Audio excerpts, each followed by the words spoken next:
Hello mga ka-friendship and sisikoy! So for today's ganap, tara, samahan nyo kami, or ako, o basta kami, pupunta tayo sa Nasima Tower para mag-join or umattend sa birthday ng friendship namin sina Inday Sara.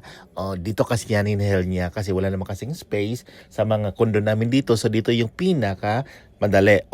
Isa yung apartment hotel. So while waiting, yun na nga, nagpakit muna ako doon sa gitna. At ito na nga yung mga food na handa nila.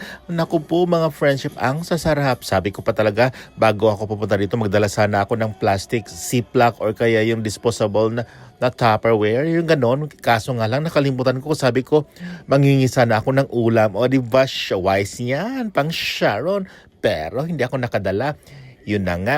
So, magsimula na ho tayong party ko after nung nasit na yung mga pagkain. So of course, ano pang gawin at pang gagawin natin? Wag nang tatagalin pa, kundi magsimula na ho tayo. Of course, diba sabi ho nila, mag-pray ho daw muna bago ang lahat. So kaya, wag muna dyan. Ito muna yung view pala, diba? Ang ganda ng view. A view from a top. A view from a top. Basta yun, sa may dalawang cake. Masasarap po yan. Cheesecake kasi yung itong chocolate cake. Sabi nila ako daw mag-pray diba? Basta, ang sabi ko dyan, mag-pray na ho tayo at ma-remember ko dyan na sana i-bless ni Lord, i-grant ni Lord ang wish na Inday Sara na matagal na talaga niyang inaasam-asam, which is alam namin yan. Kasi kasama ko siya, magkasama kami dati sa bahay bagong kainan. Of course, sabi ko picture muna at ang daming paparazzi.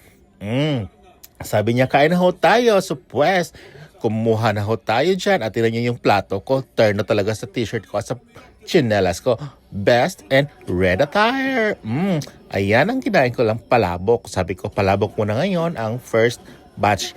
Pamaya, pangatlo, pang-apat. Basta iwan ko, dami na talaga kong pagkain dyan. Kasi nga, sabi ko, gutom na po ako, kaya kumain ko. Diba? Hindi talaga nahiya ang person. Ganon talaga mga friends. Pag pupunta ka sa mga party, birthday, lalo na kaibigan mo yung nag-invite or celebrant, huwag kang mahiyang kumain ka. Kung pwede ka madala mag-sharon ka. Yan yung mga gift. Mamaya sabi ko, mag-unboxing ka mamaya pag matapos ng lahat. At kung masaya yan, of course, picture muna. Of course, para remembrance, dapat mo talagang picture by batch. Diba? Andyan si Kanikel. Yan yung hobby ni Inday Sara. Ang saya-saya talaga namin dyan. May inuman, may kantahan, may pictorial, may chikahan. Of course, may marites at isa pa dyan. Ang inisip namin, dito din kami mag-Christmas. So kaya binawag na rin namin to para may place na ho kami sa Christmas. While nag-pictorial sila, ako naman dito busy sa kaka-video. Diba? Double purpose yan. Ganyan din ba kayo mga ka-friendship o Shasha?